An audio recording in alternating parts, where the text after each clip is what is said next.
Hello, everyone. Welcome back to the 4th episode of Divorce Unplugged. And today we're going to talk about some really fun, interesting things. But right now, what we're really going to start with is, what is our least favorite word in the family court system?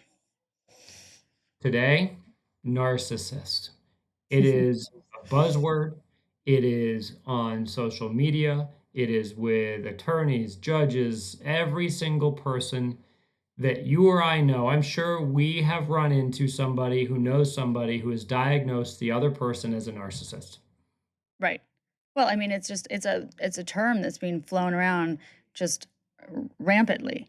But at the same time, I think it's interesting that they use that term all the time in family court, but I don't think a judge would even know how to identify a true narcissist. Totally agree. And equally important, the people who are making the claims aren't clinical psychologists able to make the claim, right? So if your client or my client is making the claim that the other side's a narcissist, what does that do for you or I or them in their case, right? Right. And I think that's really the question. If you've got a client who is swearing up and down that the other side's a narcissist, but you and I know pretty well that it's unlikely, what do you say to your client? Right. Well, first of all, what I say to my client is to never document or put that word narcissist in writing. And I also even coach my clients when they're speaking to their own attorneys in like the emails that they send and the plans that we're putting together. And we don't use the word narcissist because it's like fluff. It just has no meaning. And it's so very hard to prove. So then you would want to look at other things, obviously, that you want to point out. And, another good point to make is that, yes, a lot of people do have narcissistic traits. No, what does that mean? Does that make them a full-blown narcissist? Yet to be seen. I think I've personally myself, and maybe you have, Keegan, but I have never seen a judge say, this person is a narcissist, therefore Right. somebody gets more custody than the other. I've never seen the word narcissist used. What I have seen when we talk in terms of like psych evals, maybe even a custody eval, and those are all PhDs, they have to be, would be a personality disorder, Mhm. an Axis 3 personality disorder. I've seen that, but you tell me. Yeah, I think the whole narcissist thing subverts your argument. It creates an issue with credibility. I think it also sidetracks the things that are probably going to be more important in your case from a presentation standpoint. It is an easy cop out to simply diagnose somebody without any clinical diagnosis that they've got narcissism or narcissistic behavior. And instead of focusing on the actual evidence or the actual actions and behaviors that you want to bring forward and highlight for the court to make a decision, you just cop out and make a diagnosis that nobody can buy, nobody can believe, nobody can prove. Right. And so it does a couple things for you if that's the direction you think you want to go. It hurts your argument, it Yes. detracts your attention, and it creates more of a problem for you from a credibility standpoint. Now, to your point, when you said there are some folks out there, maybe they're narcissistic behavior or personality disorders, and even if you do happen across a narcissist, right, what can you do to protect yourself against it? An order of protection. Let's say you can't get that. Like, what, because I know what I say to, guys I'm ask me being all funny, but yeah, I mean, you'd want an order of protection. Run. the time. Yeah. Yeah. So, all right, well then you're going with the order of protection. I think it's harder for a man to get an order of protection. So as a man, right, what are the guys I'm working with and what would I recommend? And this goes with whether they're clinically diagnosed or not. And I think it's probably a good tactic to deploy in any situation. That is, set boundaries for yourself, Right. start being more patient, control your communications, control your interactions, not control theirs. It's control your disposition, Right. control what you say, don't rush to judgment, don't rush to response, don't engage in scenarios where that personality disorder or person or opposing side is literally looking for you to engage. Right, and that's a great point. I always tell my clients that, like, you don't have to respond right away. We can wait a reasonable amount of time, which is 48 hours. Not only that, you should only address the needs and development of the children. There are no other issues that need to be talked about. The other person can be flying off the handle about a lot of things. I always like to tell my clients to redirect to the court order and also just specifically to the needs and development of the children. Yeah. Yeah, no, I agree with that completely. It's ensuring you're staying on topic, on task, and the only one that really matters is the kids, Right. right? Yeah. So but back to the narcissism because it's so interesting. I don't think I've ever seen and I'm not saying anything good or bad, but do we think that an attorney has actually taken that in as an argument? Um, no. I don't either. No. Yeah.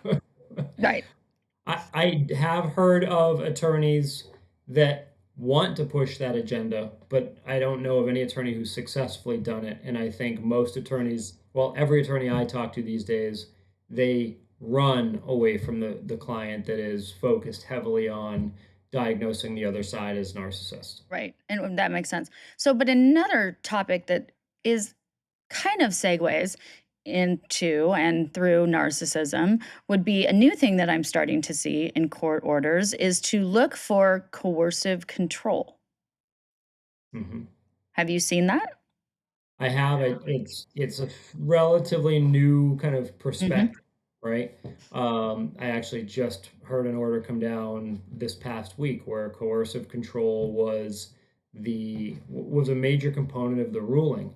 Now, I think it's just like with anything, when it's new or it's not fully understood, what is the precipice for it, what creates it, it's easily abused by these judicial officers who have Mhm. no idea what they're doing, have no idea about the fundamentals, true fundamentals of law. They mispractice all the time. And then the attorneys who try to apply those levers or arguments. And so it just becomes a convoluted mess.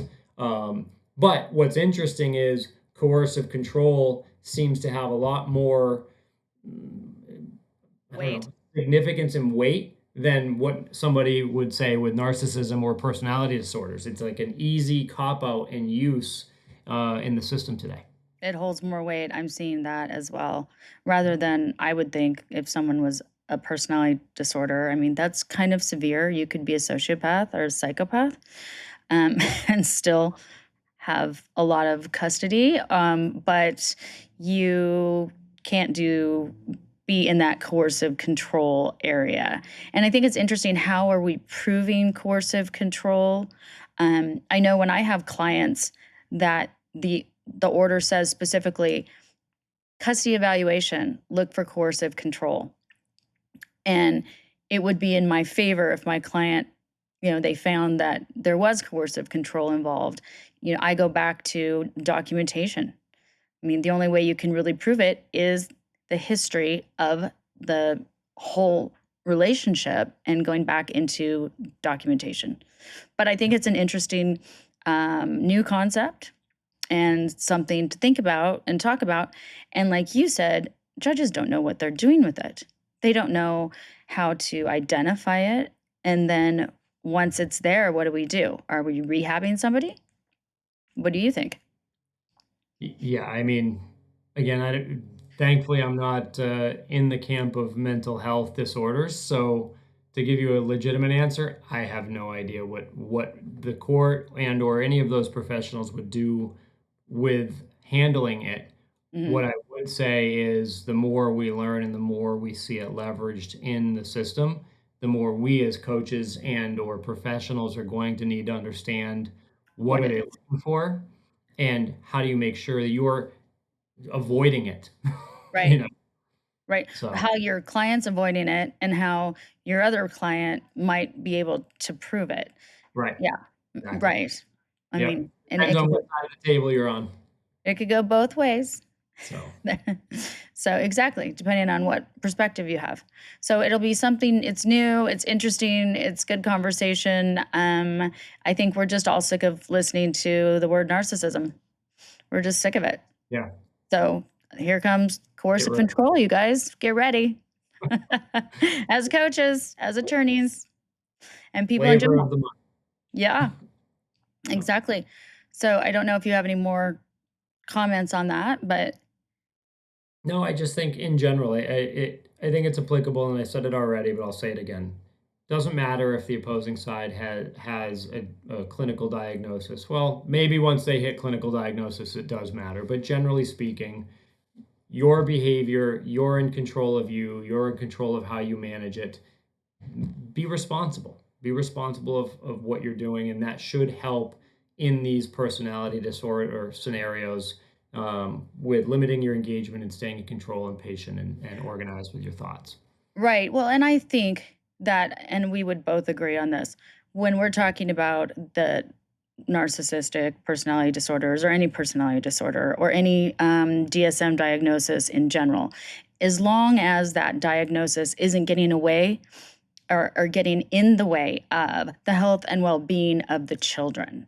I mean, if you can't take care of the children and you're unsafe, then I think that's a whole nother conversation. Totally agree. Yep. Yeah. So we'll see what comes up moving forward with coercive control and narcissism. Yeah. I, Okay. I I guess maybe I'd say this for those listening: if you've got a case with it happening, right, where you've got an order and somebody's saying look for it, love to hear what you're experiencing. Love to hear how it's unfolding in your case. Right. Well, I think some of the coercive control, because I've seen it in some orders here in Arizona, um, and there was a few in California as well. And I will be honest, it is the women that are actually alleging the coercive control. But I Mhm. think with that, a lot of it is financial abuse. Mhm. So that can fall under the guise or under the umbrella is the financial abuse and coercive control kind of come hand in hand. Yep, totally. Or it, yeah. So that's what I've noticed. Um, but Well, hopefully, I mean, we'll learn more as we go.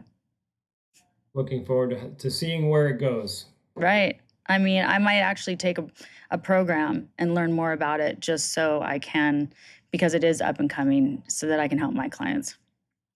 That's a good idea. Yeah. Okay, great. Well, I think that wraps up our fourth episode for everyone. We've, Thanks for joining. yeah, we've covered some interesting stuff. Narcissism is our least favorite word in the family court system. Until next time, guys, like, subscribe, and we'll see you soon. See ya.